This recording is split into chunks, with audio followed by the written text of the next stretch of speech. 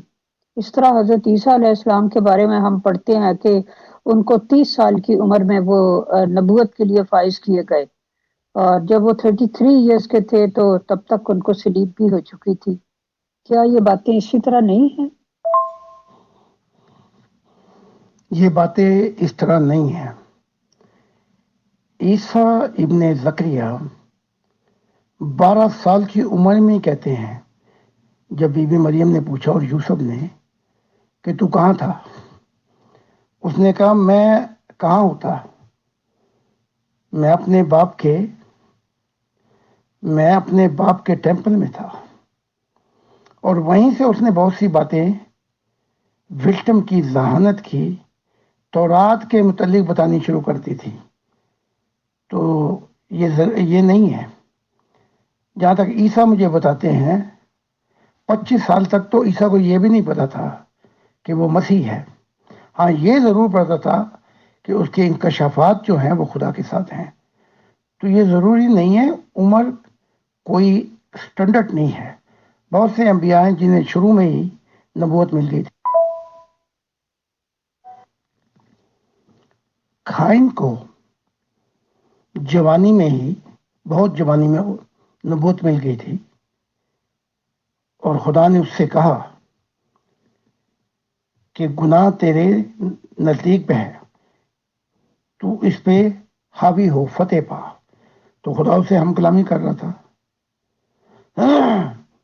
داؤد جو تھے ابھی جوانی کی عمر میں تھے، ان کو نبوت مل گئی تھی۔ تو یہ ضروری نہیں ہے کہ نبوت کا معیار 40 سال کا ہو۔ تو مجھے خدا نے انکشافات شروع کر دیے تھے، بتا دیا تھا مجھے۔ ہاں یہ اور بات ہے کہ نبوت سے آگے پھر وہ اور منصب دے دے، مسیح بنا دے، یا کہے کہ تو زمانوں کا مسیح ہے، یا اپنا دل کہے۔ یہ ایکسٹرا انعامات ہیں جو خدا دے سکتا ہے کسی بھی انسان کو، اور وہ سب نبیوں سے زیادہ ترقی بھی کر سکتا ہے۔ جی محترم، بہت بہت شکریہ۔ اگلا سوال یہ ہے کہ 4000 سال کے عرصے میں صرف حضرت عیسیٰ علیہ السلام ایک ایسے نبی تھے یا مسیح تھے جن کو خدا تعالیٰ نے اپنا بیٹا کہہ کر پکارا۔ اس کی کیا وجہ تھی کہ باقی انبیاء کو اپنا بیٹا کہہ کر نہیں پکارا، صرف انہی کو پکارا؟ اس وقت بائبل میرے پاس نہیں ہے، بلکہ تورات میں بہت سے لوگوں کو اپنا بیٹا کہا، اسرائیل کو اپنا بیٹا اور اکلوتا کہا، اور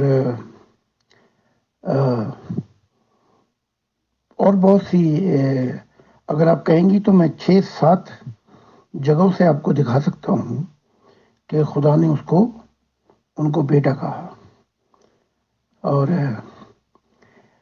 تو بیٹا تو پہلے بھی کہا جاتا تھا، اسرائیلی اپنے آپ کو کہتے تھے کہ ہم خدا کے بیٹا بیٹی ہیں۔ تو اگر آپ کہیں گی، بائبل میرے پاس اس وقت نہیں ہے، نہیں تو 5-6-7 جگہوں پر خدا نے بنی اسرائیل کو اپنا بیٹا کہا ہے، اور ان کے نبیوں کو اپنا بیٹا کہا ہے۔ جی بہت شکریہ۔ نہیں، دکھانے کی ضرورت نہیں ہے بائبل، میں سمجھ گئی کہ یہ ایک روحانی ٹرم ہے۔ جو لوگ روحانی ہوتے ہیں ان کو اللہ تعالیٰ اپنا بیٹا سمبالکلی، علامتی طور پر اپنا بیٹا کہہ دیتا ہے۔ اس میں حضرت عیسیٰ علیہ السلام کی کوئی خصوصیت نہیں ہے، اس کا یہ مطلب ہے۔ اگلا سوال میرا آپ سے یہ ہے کہ آپ نے جنتوں کی سیر کی ہے، وہاں کیا آپ نے کوئی حوض کوثر یا نہر کوثر وغیرہ دیکھی جس کا ذکر قرآن پاک میں سورہ کوثر میں آتا ہے کہ انا اعطینا کل کوثر، کہ اللہ تعالیٰ نے ان کو کوثر عطا کی، اور مسلمانوں کا خیال ہے کہ نہر کوثر پر وہ محمد رسول اللہ صلی اللہ علیہ وآلہ وسلم سے ملیں گے۔ مسلمان اپنا خیال بہت ظاہر کرتے ہیں اور روحانی مطلب کو نہیں سمجھتے۔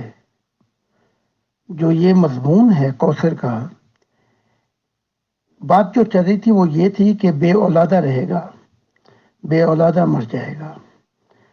تو خدا بتا رہا ہے ہم نے تجھے کوثر عطا کی، تیرا سلسلہ جو ہے وہ چلے گا، تیری تعریف ہوگی، بلکہ یہ بے اولادے مارے جائیں گے۔ یہ مضمون چل رہا ہے۔ اگر ان کی مراد کوئی نہروں سے ہے تو وہ ہمارے پاکستان میں بھی بڑی نہریں ہیں، وہاں کہیں چلے جائیں۔ تو جنتوں میں تو نہریں ہی نہریں ہیں، بلکہ ہر نبی کی دنیا میں لاکھوں نہریں ہیں، اور اگر نہروں کا ظاہری مضمون لینا ہے وہ تو وہاں بہت زیادہ ہے، لیکن مضمون جو کوثر کا تھا کہ تیری روحانی ضروریت، تیری روحانیت جو ہے، جو تیرے بیٹا بیٹی ہوں گے روحانی، یہ اس پہ یہ مضمون جاری ہے۔ کوثر کا مضمون بیان کر رہا ہے، انا اعطیناک الکوثر فصل لربک ون، کہ یہ تیرے رب کی یہ فضل اور عنایات ہیں۔ کیونکہ وہاں جو مضمون تھا وہ کافر کہتے تھے یہ ابو لہب یا دوسرے کہ یہ بے اولادہ مر جائے گا، اس کا قصہ ختم ہو جائے گا۔ خدا یہ کہہ رہا ہے کہ میرا فضل، میری عنایات، یہ بے اولادہ نہیں مرے گا، اس کی تو بہت ہی اولاد ہوگی، لیکن وہاں روحانی مضمون چل رہا ہے۔ اگر انہوں نے کسی کوثر پہ ہی ملنا ہے، نہر پہ، ظاہری نہر سے مراد یہ لیتے ہیں، تو قرآن تو پھر یہ بھی کہتا ہے کہ وہاں باغات ہوں گے جن کے نیچے نہریں بہتی ہوں گی۔ پھر وہی قرآن اپنا مضمون یہ بھی بیان کر دیتا ہے، باغ سے مراد ایمان ہوگا، نہروں سے مراد اعمال ہوں گے، اخلاص، جن اعمالوں میں اخلاص ہوگا۔ تو اگر ظاہری لینا ہے تو پھر ان کو ٹھوکر لگتی ہے۔ قرآن اپنے روحانی مضمون بیان کرتا جی آپ نے بالکل درست فرمایا، بے شک روحانی مضمون زیادہ وسیع اور گہرے ہوتے ہیں، لیکن چونکہ ایسی احادیث کثرت سے پائی جاتی ہیں کہ لوگوں نے کہا، صحابہ نے، کہ یا رسول اللہ ہم قیامت کے دن آپ کو کہاں تلاش کریں؟ تو آپ نے فرمایا کہ میں تمہیں حوض کوثر پر ملوں گا۔ تو اس وجہ سے میں نے یہ سوال کیا۔ چلے خیر، آپ نے کلیئر کر دیا۔ اب نیکسٹ سوال میرا یہ ہے کہ آپ نے اکثر اپنی آڈیوز میں یہ فرمایا اور کتابوں میں بھی لکھا کہ مجھ سے خدا نے یہ کہا اور فرشتوں نے یہ کہا اور جنتوں نے یہ کہا۔ تو یہ جو آپ جنتوں کا لفظ لاتے ہیں تو اس کی ذرا سمجھ نہیں آئی، اس کو ذرا واضح کر دیں، کیونکہ خدا تو ٹھیک ہے، ایک عظیم ہستی ہے، اور فرشتے بھی بینگز ہیں، یعنی وہ بھی کوئی ہستیاں ہیں اپنی قسم کی، لیکن جنت کا لفظ جو ہے وہ مقام کے لیے آتا ہے، جنت کوئی مقام ہے۔ تو جب آپ یہ کہتے ہیں جنتوں نے یہ کہا، فرشتوں نے یہ کہا، تو وہ ذرا کئی لوگوں کو سمجھ نہیں آتی، تو وہ پوچھتے ہیں اس کا کیا مطلب ہے؟ اگر آپ جنت میں کوثر نامی نہر ہے اگر یوں بات کرتی ہیں تو وہاں ملوں گا سے مراد یہ ہوگی کہ تمہیں زندگی کا پانی جو ہو، ایسا زندگی کا پانی ملے گا جہاں تمہاری روحانی پیاس بجھ جائے گی۔ مضمون پھر روحانی آ رہا ہے۔ تو باقی تو نہر ہے جس کا نام آپ محمد نے اسے کوثر رکھا ہے، نبی نے، لیکن مراد یہ نہیں ہے۔ مراد جو ہے روحانیت میں کہ تمہاری زندگی کی جو پیاس ہے روحانیت کی، وہ بجھ جائے گی وہاں پہ پہنچ کر، تمہیں اور زندگی کا پانی ملے گا۔ جب میں جنتوں کی بات کرتا ہوں تو فرشتوں کی جنتوں سے آگے، فرشتوں کی مخلوق سے آگے اور مخلوقات بھی ہیں جو فرشتوں کے اوپر ہیں، گولڈن یا بلیو آسمانی نور کی، جسے میں بالا جنتیں کہتا ہوں۔ تو یہ مخلوق بھی ہے، اس لیے وہ بالا جنتیں ہیں، تو میں ان کو ٹوٹیلٹی میں ملا کے کہتا ہوں کہ جنتوں نے یہ بات کی یا جنتوں نے کہا، تو پھر وہ آسمانی نور بھی آ جاتے ہیں جو براہ راست خدا کے ساتھ رہتے ہیں، وہ گولڈن بھی آ جاتی ہیں جہاں ماں کی محبت ہے اور براہ راست تعلق ہے ان کا۔ فرشتے تو خیر نیچے کو آتے ہیں جو ہم پہ ہورزنٹل ہے، تو یہ مراد ہوتی ہے جب میں کہتا ہوں جنتوں سے. جی محترم، وضاحت کا بہت بہت شکریہ. اب میں اپنا آخری سوال کرتی ہوں اور اس کے بعد مائک امیر فیصل صاحب کے حوالے کر دوں گی. اور یہ سوال یہ ہے کہ آپ نے فرمایا ہے کہ ابلیس یعنی لوسیفر کا باپ فرشتہ تھا، اس کا نام ڈان تھا، اور اس کی ماں جنات میں سے تھی، اس کا نام کولا تھا. تو اس کا مطلب یہ ہے کہ یہ سرکشی جو تھی اس کو ماں کی طرف سے وراثت میں ملی تھی. اس واقعے کو ذرا کھول کے بیان کریں اور یہ بتائیں کہ کیا ابھی بھی فرشتوں کی اور جنات کی شادیاں ہوتی ہیں، اور کیا انسانوں اور جنات کی بھی شادیاں ہو سکتی ہیں، اور کیا ابھی یہ جو ابلیس ہے یہ شادی شدہ ہے، اور اس نے کس سے شادی کی ہے؟ کسی فیمیل فرشتہ سے یا انسان سے یا جنات سے؟ ذرا یہ سارا مضمون ذرا پلیز بیان کر دیجیے گا. شکریہ.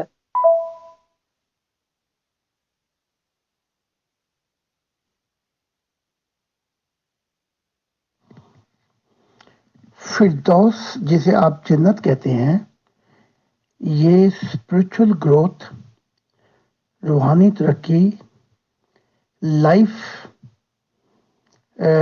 پیراڈائز ہیں جو ابھی ترقی کر رہی ہیں.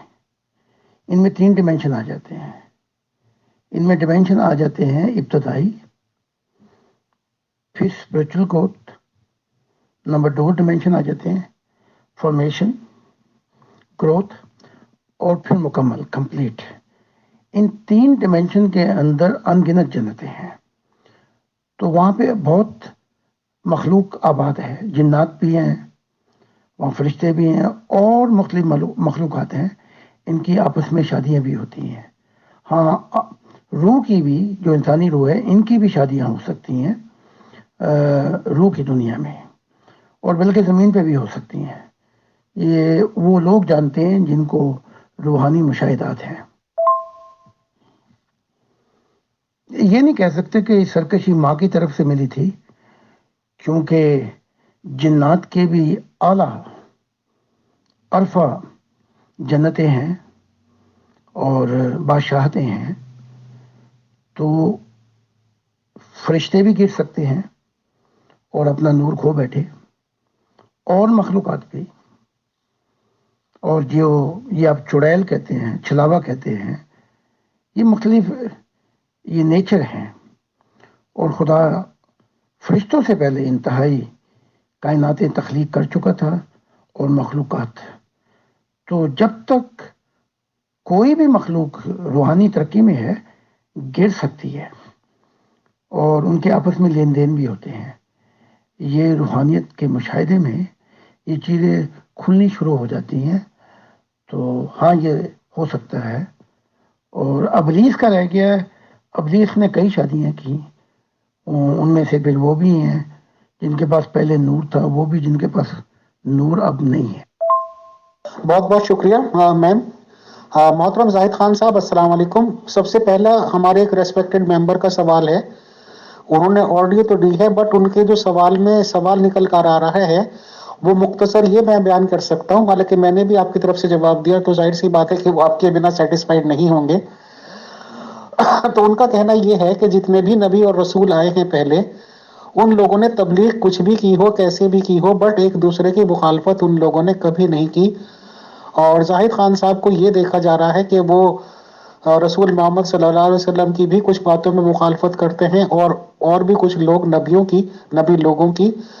تو کیا یہ اس دعوے کو غلط نہیں قرار دیا جا سکتا کہ نبی کیونکہ ایک دوسرے کی برائیاں نہیں کر سکتے ہیں، تو کیا یہ زاہد خان صاحب کے دعوے میں مائنس میں بات نہیں جائے گی کہ ان کو پھر رسول نہ مانا جائے؟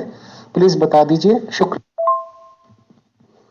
میں خدا کی پناہ مانگتا ہوں کہ کسی نبی کی مخالفت کروں. کیا محمد رسول نے اس بات میں عیسیٰ کی مخالفت نہیں کی کہ وہ خدا کا بیٹا ہے؟ حتیٰ کہ عیسیٰ یسوع ناصری کئی جگہ پر خود کہہ چکے ہیں کہ میں خدا کا بیٹا ہوں. تو اور قرآن نے بار بار ڈینائی کیا ہے.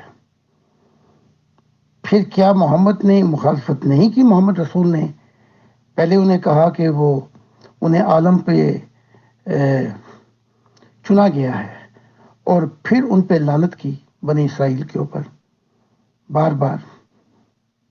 کیا محمد رسول نے یہ بات نہیں کی بخاری میں کہ موسیٰ نے پوچھا کیا تو ہے وہ آدم جس نے انسانیت کا کھانا خراب کیا؟ کیا موسیٰ نے آدم کی مخالفت نہیں کی؟ تو تورات بھری پڑی ہے مخالفت سے. یہ مخالفت نہیں ہے، یہ مخالفت نہیں ہے، یہ حق کی آواز کو بتانا پڑتا ہے.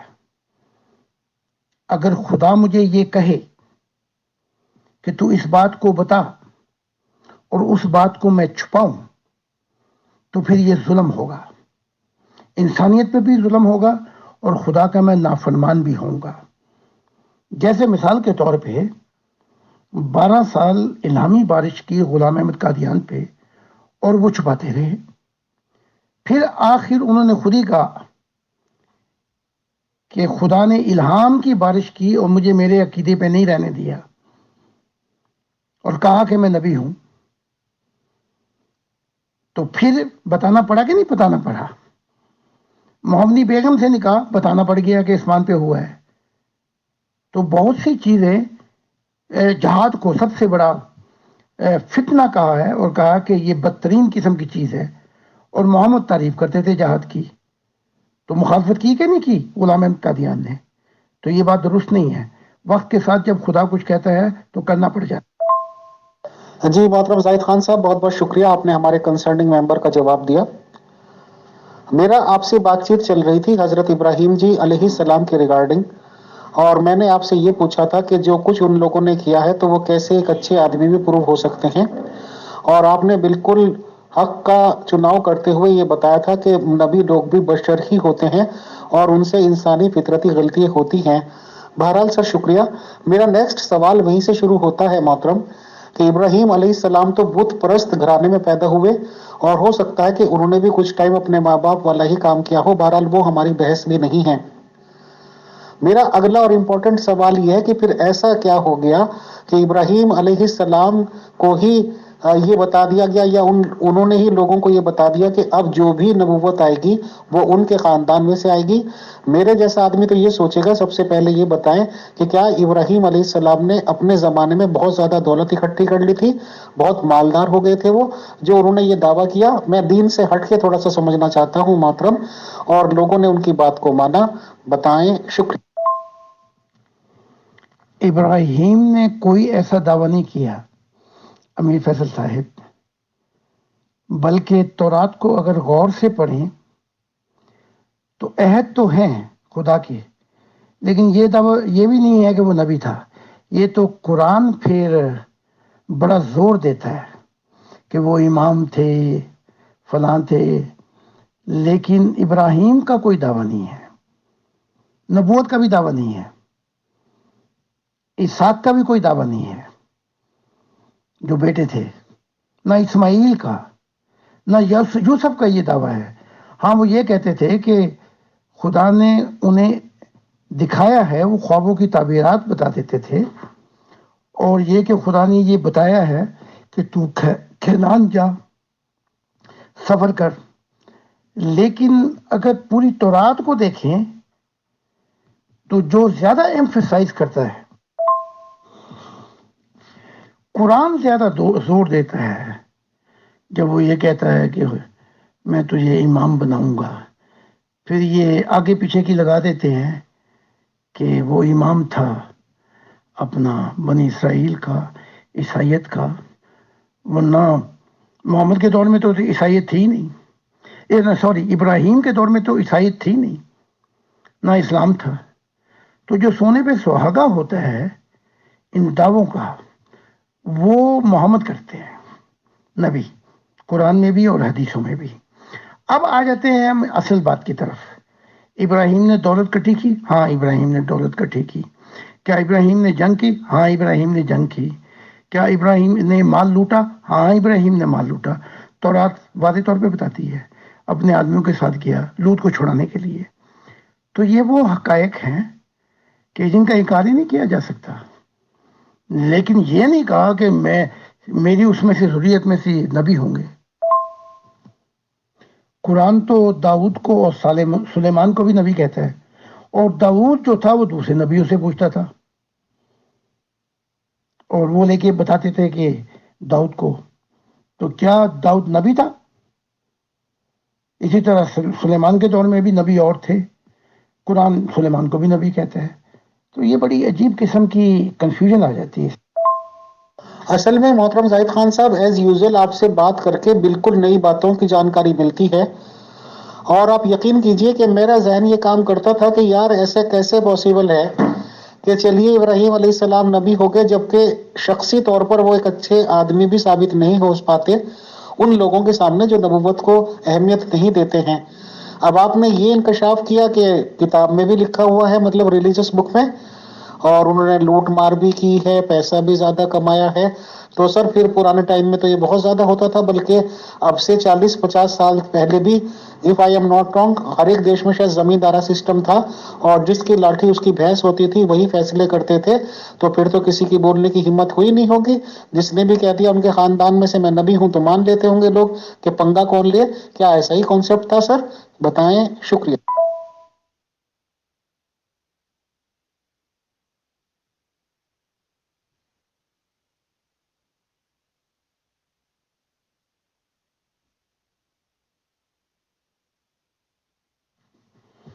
جس کی لاٹھی اس کی بھینس، اگر یوں دیکھیں تو محمد نبی جو تھے قریش کے ایک موسس بنو ہاشم گروپ سے تعلق رکھتے تھے۔ کرتا نا کوئی عام آدمی نبوت کا دعویٰ تو اس کے 14 طبق روشن کرتے تھے، اور بنو ہاشم نے پوری زندگی حمایت کی ہے۔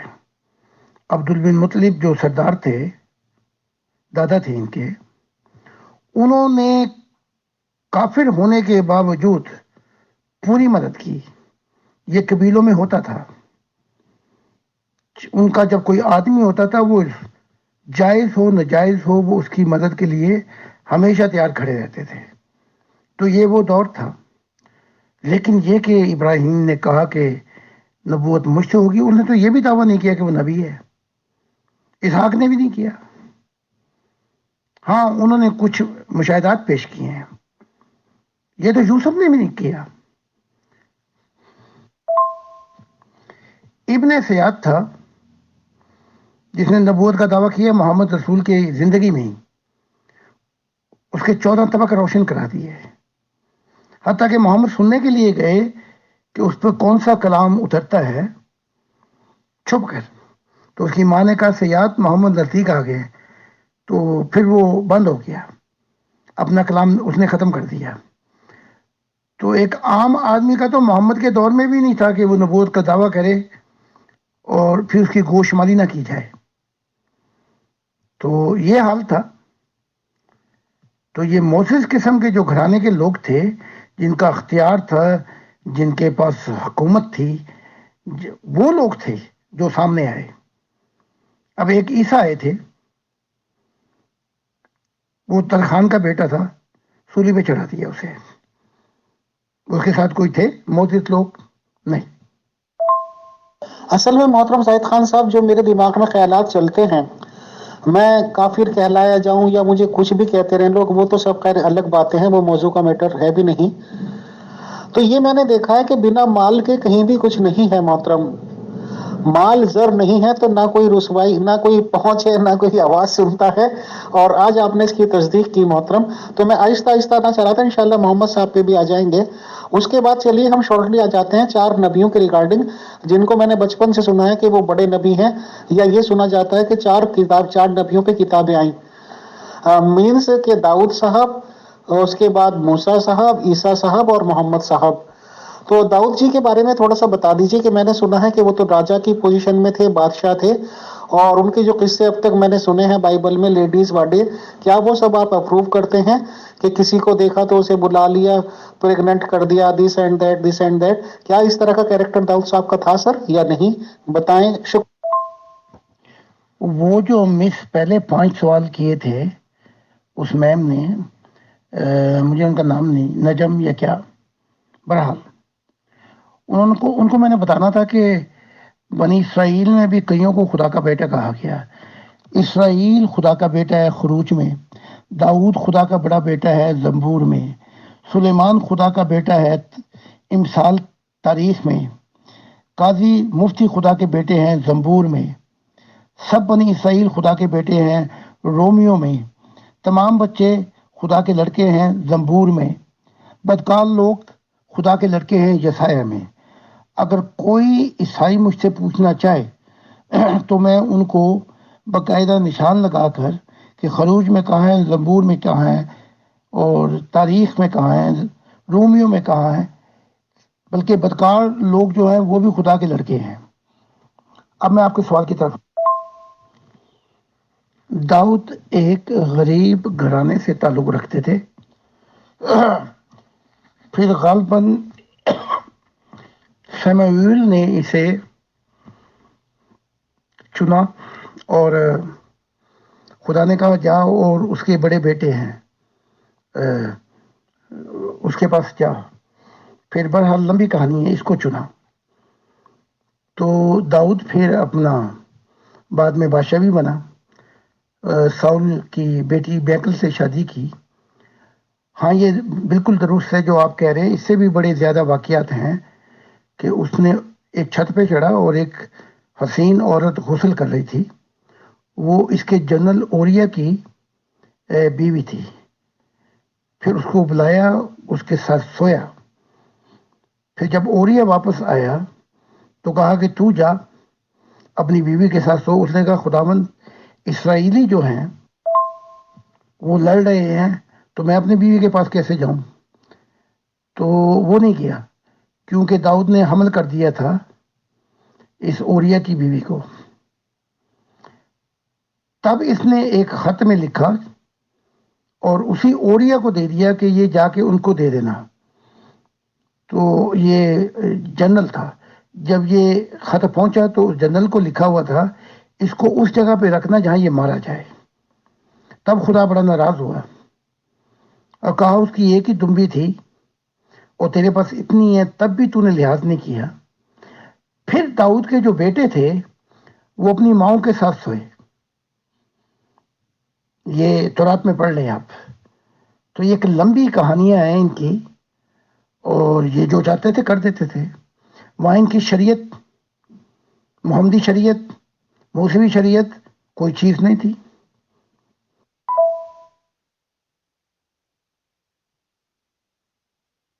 دیکھیے محترم Zahid Khan sahib, to be very straightforward, یا کیا لفظ کہنے چاہیے، ڈسگسٹنگ لگتی ہیں یہ سب باتیں، اور خدا ہمیں معاف کرے گھن آتی ہے ایسی باتیں سن کے، جو انکشافات ابھی آپ نے کیے کہ ماؤں کے ساتھ بھی سوئے ہیں۔ کیا ایسے ہی نبی ہوتے ہیں؟ کیا ایسے ہی لوگوں کو نبی کہا جا سکتا ہے سر؟ ہمیں تو یہ کہتے اور سنتے اور سمجھتے ہوئے شرم آ رہی ہے کہ ایسے ایسے لوگوں کو نبیوں کو کانسیپٹ دیا، جو ہم بچپن سے یہ سنتے آ رہے ہیں کہ جی 4 بڑے نبی ہوئے ہیں، 4 بڑے نبی ہوئے ہیں، 4 آسمانی کتابیں آئی ہیں، اور پوچھنے پر ہمیشہ ہمیں یہ بتایا گیا کہ داؤد صاحب پر کتاب آئی ہے، موسیٰ صاحب پر آئی، عیسیٰ صاحب پر آئی، اور محمد صاحب پر آئی، اور اب تک جتنے بھی کارنامے سننے کو مل رہے ہیں سر، خدا معاف کرے، خدا معاف کرے، خدا معاف کرے۔ محترم زاہد خان صاحب، بالکل یہ والے موضوع اس میں ڈسکشنز کے کافی واسٹ ہوں گے، اس کے لیے ٹائم درکار ہوگا، تو میں سوچتا ہوں کہ ہمارے ریسپیکٹیبل ممبر نے ایک سوال لیا ہے، وہ آپ سے کر لوں، کیونکہ 1 گھنٹے سے پھر اوپر کا ٹائم ہو گیا ہے، آپ وہ بتائیں۔ محترم زاہد خان صاحب، یہ ایک سوال آیا ہے کہ کشف اور مراقبہ، یہ میرے سے پڑھنے میں غلطی ہو سکتی ہے، کشف تو کلیئر ہے، کشف اور مراقبہ میں کیا فرق ہے، اور اس کو تھوڑے سے ورڈ میننگ یا ڈیفائن جس کو کیا جا سکتا ہو سر، تو آپ بتا دیجئے گا، بہت شکریہ۔ ولی اللہ، ابدال، غوث، جب یہ لوگ کسی بات کو لے کر مراقبے میں جاتے تھے، سجدے میں، اس مراقبے کے اندر کیونکہ ان کی سوچ خالص فکر اللہ پہ ہوتی تھی اور ان کا دل جو ہے وہ بالکل کھویا جاتا تھا اس مراقبے میں پھر ان کی کشف ہو جاتی تھی سجدے کے اندر. جیسے آپ سجدہ کرتے ہیں نا نماز میں، تو غوث اعظم یہ شیخ عبد القادر جیلانی مراقبے میں پہنچ کر کشف دیکھتے تھے. جیسے کہتے ہیں کہ میرے مرشد نے ایک دفعہ مجھے دھکا دے کے نہر میں گرا دیا تھا، تو مجھے دکھایا گیا کہ خدا ناراض ہوا اور وہ ہاتھ جس سے گرایا وہ روح کی دنیا میں کام نہیں کرتا. تب یہ مراقبے میں گئے اور وہاں 400 جو ولی اللہ تھے، یہ کشف میں دیکھتے ہیں کہ انہوں نے اور 400 ولی اللہ نے سفارش کی. تب جا کے ان کے جو مرشد تھے روح کی دنیا میں ان کا ہاتھ ٹھیک ہوا. مراد یہ ہے کہ مراقبے کے اندر کشف ہوتی ہے، ہو جانی چاہیے. اب عام مسلمان بھی سجدہ کرتے ہیں لیکن ان کے سجدے کے اندر کوئی مراقبہ نہیں ہوتا. اب جیسے میں سجدے میں جاتا ہوں تو اس سجدے کے اندر بہت سی چیزیں کھلنی شروع ہو جاتی ہیں، جنتوں کی، فرشتوں کی، آسمانی مخلوقات کی. تو کامل انسان سے مراد جو ہے وہ یہی لی جائے گی کہ اس کا زندہ تعلق ہے، وہ جب چاہے مراقبے میں خدا کی ذات اس پر چیزیں کشف میں کھولتی ہے، یہ مادی دنیا ہٹا دیتی ہے اور روح کی دنیا میں پہنچ کر وہ دیکھتا ہے اور اس جواب کو. محترم زاہد خان صاحب ایک لاسٹ کوشچن لے لیتے ہیں، ٹائم کافی ہو گیا ہے، پھر انشاءاللہ نیکسٹ سیٹنگ میں. ایک احمدی سینئر ممبر نے ایک اعتراض پٹ اپ کیا ہے اور ایک سوال بھی کیا ہے کہ محترم زاہد خان صاحب نے آج ہی کی بات چیت میں ایک آڈیو میں یہ بتایا کہ جو یہ مرزا غلام احمد قادیانی صاحب نے جہاد کو فتنہ بتایا تھا. ان کا کہنا یہ ہے کہ جہاد کو موقوف یا منسوخ کچھ ٹائم کے لیے ضرور کیا تھا حالات کو دیکھ کر، اور اس کی انہوں نے کچھ الگ سے ڈیفائن کیا تھا، وہ ایک الگ میٹر ہے. بٹ مرزا صاحب نے کبھی بھی جہاد کو فتنہ نہیں کہا ہے. اس ریگارڈنگ تھوڑا سا آپ سے یہ کہا ہے کہ آپ اس پہ صحیح رہنمائی فرما دیں کہ یہ ورڈز آپ نے ایسے ہی بول دیے یا یہ واقعی میں آپ کا مطلب تھا، کیونکہ بک سے کہیں پروفڈ نہیں ہے.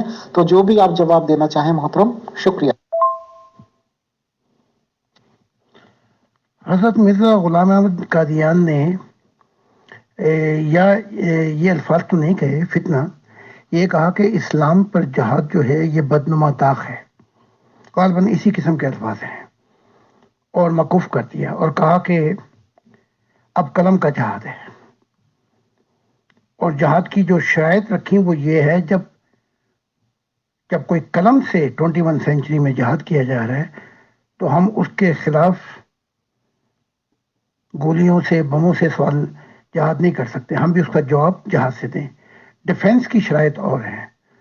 تو جو میرے منہ سے نکل گیا فتنہ، یہ الفاظ نہیں ہیں، لیکن تشریح یہ کی کہ اسلام کے اوپر سب سے بڑا داغ ہے یہ جہاد. اس قسم کے الفاظ ہیں. اگر وہ احمدی صاحب کہیں گے تو میں ان کے مرزا صاحب کے وہی الفاظ بیان کر سکتا ہوں جو ان کی کتاب